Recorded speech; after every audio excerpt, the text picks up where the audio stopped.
అయ్యా అమాత్యుల వారు కనికరించండి.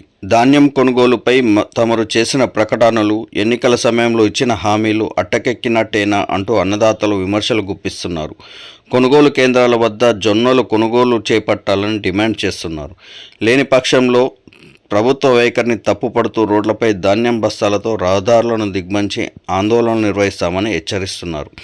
తాజాగా మెదక్ జిల్లా అల్లదుర్గంలో వారం రోజులుగా జొన్నల కొనుగోలు కేంద్రాన్ని మూసివేయడంతో రైతులు ఆవేదన చెందుతున్నారు. పండించిన పంటలను కొనుగోలు కేంద్రాల వద్ద విక్రయించేందుకు తీసుకెళ్తే టోకెన్లు ఇచ్చి రేపు మాపు అంటూ అధికారులు నాంచుతున్నారని ఆరోపించారు. కొనుగోలు కేంద్రాల వద్ద ధాన్యాన్ని కొనుగోలు చేయలేమంటూ అధికారులు చేతులెత్తేస్తున్నారని రైతులు వాపోతున్నారు. ప్రభుత్వం కొనుగోలును ఆన్లైన్లో నిలిపివేసిందని, ప్రస్తుతం తామేమీ చేయలేమని అధికారులు సమాధానం ఇవ్వడంతో రైతులు లబోదిబోమంటున్నారు.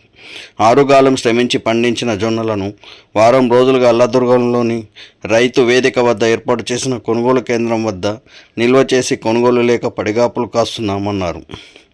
మరోపక్క అకస్మాత్తుగా కురుస్తున్న వర్షాలకు ధాన్యం నిల్వలు తడిసి ముద్దవుతున్నాయని కన్నీరు కారుస్తున్నారు.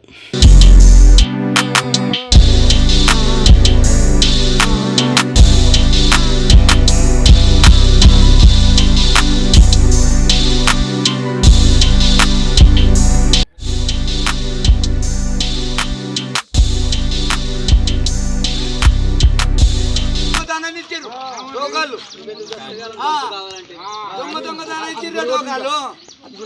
అది ఏమైంది శుక్రవారం రాండి టోకాలు ముందే తీసుకపోయింది మరంది వైపు మన వైపు మనూరు లారీ నింపని ఇచ్చిర్రే మరి లోపలి మీరు